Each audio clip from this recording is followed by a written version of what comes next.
Это твоя кровь, это твои традиции, обычаи. Многие родители, к сожалению, акцент делают на оценке, но не на знаниях. И у нас очень много перспективных, талантливых, любящих свое дело учителей. Ни один язык нельзя учить на уровне маном-у, мамыкагу, мат, фэд, бинунта и все.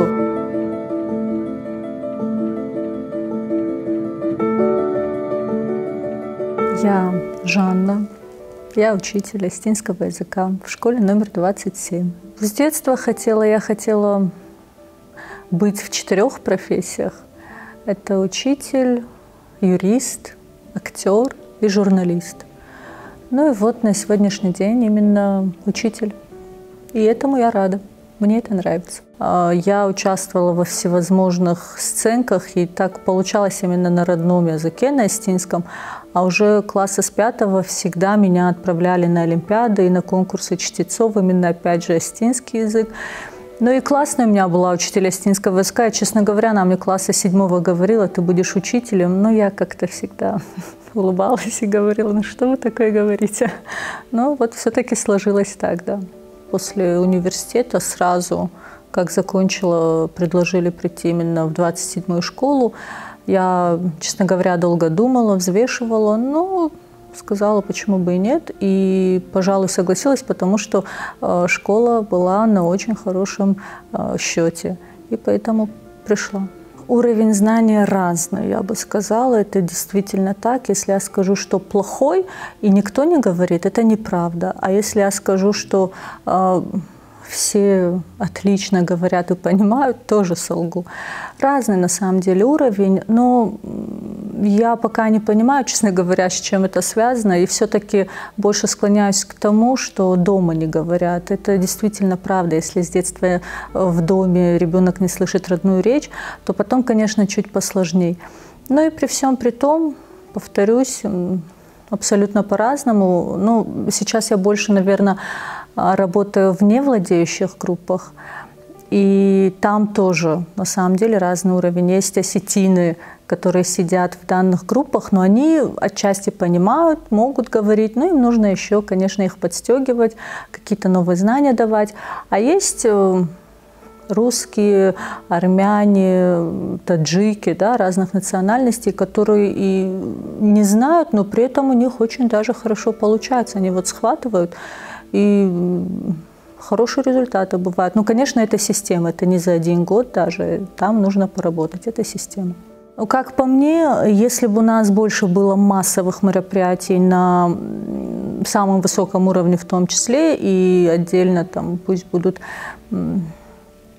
не знаю, вот концерты новогодние, какие-то мероприятия, связанные тематические, различные. Но если бы они были на 2 языках, понятно, русский язык само собой, но и и точно так же на астинском языке, на мой взгляд, было бы лучше. И тот же ученик, которому ты в школе говоришь, астинский язык нужен, его нужно научить, действительно, вот он выходит, где он его слышит? Ну вот если так взять, опять же, я имею в виду какая-то необходимость вот в городе, в республике.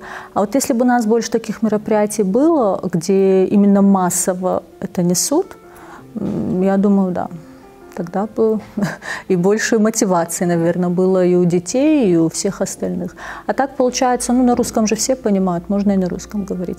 Хотя, конечно, тут еще вопрос такой личный, чувство, внутреннее понимание. Если ты осетин, а мы сейчас говорим, наверное, вот именно об астинских семьях, потому что другие национальности тут нельзя в пример ставить, он его учит как иностранный язык.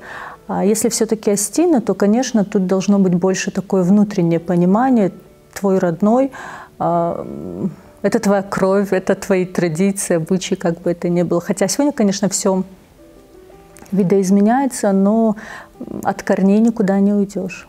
Ты тот, кто ты есть. Дети губки маленькие, и тут попроще. А вот, наверное, да, с подростками тут нужно Ну, я как учитель, наверное, скажу, я просто где-то стараюсь на своем примере и стараюсь находить разные интересные способы, чтобы их завлекать, привлекать, и чтобы у них был именно интерес изучать.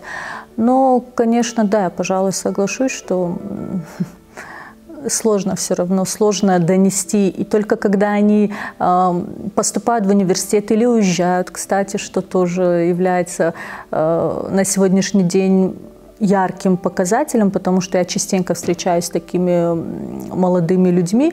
Вот как раз-таки уезжая, они больше хотят знать, изучать и понимают, что вот жаль, я там помладше, в школьные годы немножко упустил это время, но сейчас точно так же можно его наверстать. Это тоже не значит, что все, ты больше не сможешь, наоборот. Главное желание во всем, главное желание. И обязательно получится. Если в классе учится в среднем там, 30 человек, плюс-минус, то во владеющих, в осетинских группах, ну, максимум, наверное, набирается человек 15. Это я на примере того, что знаю. Возможно, в других школах побольше, где-то поменьше, по-разному. Но поменьше тоже, отчасти и поменьше бывает. Соответственно, большая часть, она в невладеющих. Но, кстати, что тоже надо учитывать, сейчас классы многонациональные. Вот это действительно наблюдается. Там, если, например, привести период, когда я училась, ну, это не совсем далеко, но все равно уже все поменялось. И есть с чем сравнить. Вот когда я училась, у нас в классе, это вот, к слову, накопительности, да, по национальному компоненту, признаку, были 27 человек, там, пусть в среднем было, из них, ну, человек 5 были не осетины. И то есть вот как-то вообще, скажем так, вопрос не вставал. Кто, где, какая группа. А сейчас, повторюсь, конечно, картинка совсем другая. Но вот там те, кто переходят, опять же, говоря об осетинах, я убеждена, просто себе немного облегчают жизнь, учебу и делают акценты на другие предметы. Хотя, может быть, где-то их вот совсем на какую-то долю процента понять можно, потому что вот эта система с ЕГЭ иногда где-то вынуждает, потому что все переживают, родители переживают, хотят, чтобы их дети успешно кончили, соответственно, поступили. И вот как-то, наверное, так оно получается. Были проекты, связанные, студия была осетинского языка. Ну, было, уже давно было, много лет назад. А вот сейчас, в 2019 году, проект называется «Медиачинок», связанный с книжками. Книжки и осетинские, и осетинских авторов, и об Осетии на русском языке. Но больше, конечно, тоже я задачу ставлю популяризировать вообще литературу. И мы снимаем и будем выкладывать короткие аннотации к этим книжкам и говорить, что в них хорошо, что в них плохо. Потому что сказать тоже вот все хорошо, наверное, ну не совсем верно. И помимо этого, и это мы будем делать, да, на русском и осетинском языках, чтобы было интересно, хотя больше акцент именно на осетинском языке. Проект родился именно в связи с тем, что ко мне зачастую, к моему окружению обращались, спрашивали, какую книжку лучше почитать, а для детей какие книжки есть. И, кстати, именно вот на осетинском языке для детей тоже спрашивали. Ну и вот друзья где-то натолкнули, и вот родилась эта идея, вот да, с книжками. Потом, в принципе, у нас есть очень хорошая литература, и как классика, так и современные авторы. И да, почему бы и нет, рассказывать о них. Всероссийский мастер-класс учителей родных, включая русский язык, он проходит каждый год. В этом году он будет 14-й раз, если я не ошибаюсь. Но для учителей родных языков это, пожалуй, такая самая высшая ступень на данный момент, где можно попробовать свои силы, поучаствовать. И вот в прошлом году я приняла участие в этом конкурсе. Я и учитель, еще одна учитель, Кочиева Тамара, вместе со мной.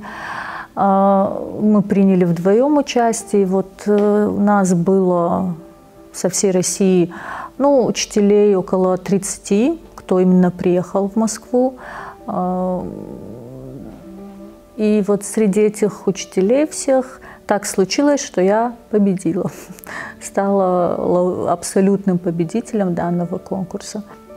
Это была какая-то вообще, на мой взгляд, вот другая жизнь на тот момент. Одно дело, когда ты у себя проводишь свои уроки, а когда ты уже с другими учителями сталкиваешься, учителями родных языков нашей многонациональной России, и при этом видишь, какие они интересные, какие они сильные в своей профессии. И становишься победителем, обходишь их, получается, вот чувствуешь себя как-то по-другому и пока не веришь в то, что происходит. И, честно говоря, я до сих пор не верю. Мне кажется, это вот все как-то так идет и идет своим чередом. Не знаю. Каждый буквально год бывает, собирается новая комиссия из учителей, родителей, работников институтов, да, которые изучают, дают свои комментарии, заключения. Все вместе работают над тем, чтобы книжки стали лучше, потому что были действительно со стороны и учителей замечания, где-то тексты слишком большие, где-то вот сложные какие-то задания, упражнения бывают. И они опять видоизменяются для того, чтобы было легче, доступнее. Но тут я хочу одну ремарку сделать тоже. Вот мне кажется, люди некоторые не понимают, что ни один язык нельзя учить на уровне маном-у, мамыкагу, мат, фэд, бинунта и все. Но нужно же системно накладывать знания определенные. Ну вот в этом году ты выучишь бинунта, тема пусть будет, так я в общем говорю. Но завтра же ты что-то другое должен учить. Но это слова, это предложения. Поэтому я уверена, все равно будут те, кому не будут нравиться данные учебники. Ну и повторюсь, действительно над ними работа идет. И она и сейчас идет над ними. Вот буквально вот недавно и на сайте министерства висели учебники, где можно было зайти, посмотреть, оставить свой комментарий, плюс-минус, ну, сказать все, что нравится и не нравится. Соответственно, учителя, комиссия тоже сидела. Опять что-то будет меняться. Это работа всегда в процессе. Поэтому вот сказать, что они плохие, точно нет. Нужно над чем-то еще поработать? Да, соглашусь. Можно ли по ним сейчас работать? Да. Они хорошие, они интересные, они красочные. Они в твердой обложке, что немаловажно, как по мне тоже. И тут, извините, их нужно беречь тоже со стороны родителей. И немножко вникать. Там и задания на русском языке пишутся. И опять же, вот тоже не может быть, чтобы на протяжении всех 11 лет задания писали на русском языке. Ну, смысл в том, что ты учишь, и ты объясняешь, если там в начальной школе вот первые несколько лет это было на русском языке, как правило, все упражнения, они идентичные, да, то есть только тема меняется, ну, если так выразиться тоже можно. Соответственно, задания практически пишутся одинаковые, само условие задания. Но я считаю, там за 3-4 года это как-то выучить можно, если ты системно работаешь, если ты системно занимаешься. Ну, а если ты не занимаешься, тут вопрос не в астинском языке. Вы и английский также не будете понимать, и любой другой язык. И ту же математику, извините, но я сомневаюсь, что все умеют решать тригонометрические упражнения и вычислять квадратный корень. Тут тоже вопрос заинтересованности и желания. У нас был большой набор. Когда я поступила я на астинно-иностранное отделение. Это был такой эксперимент, что-то новое, и очень захотелось, и не жалею. Какие-то знания, именно связанные с факультетом астинно-иностранного отделения, сегодня мне тоже помогают, хотя я после перевелась именно на астинское отделение, где именно астинский русский язык. И помню, я сама сидела в приемной комиссии после первого курса. Ну, я думаю, меня многие поймут. И набор был большой. Я помню, 2008, если я не ошибаюсь, было 50 человек. И даже конкурс был. Это было очень, конечно, удивительно, что вот факультет астинской филологии, он имел такой большой спрос.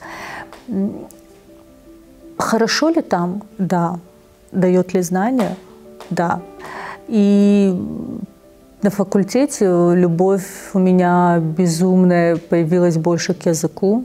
Это, конечно, благодаря преподавателям Анжеле Федоровне Кудзоевой. Я это озвучиваю, потому что это действительно было так с первых дней, с приемной комиссии, когда я поступала. И все остальные наши преподаватели, в то время деканом был Шамиль Федорович Джакаев. И, конечно, лично я просто была в восторге от того, что вокруг меня такие люди. И мы хотели брать с них пример.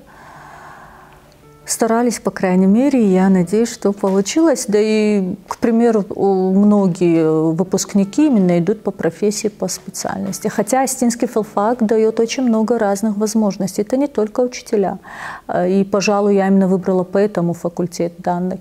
Это и учитель, это и журналист, это и переводчик. Ты также можешь научной деятельностью заниматься, то есть поле деятельности тоже обширное. И поэтому смело все, кто чувствует в себе это, нужно поступать. В профессию все-таки идут те, кто действительно любит детей, любит свой предмет, любит преподавать, любит школу. И у нас очень много перспективных, талантливых, любящих свое дело учителей, и меня это порадовало.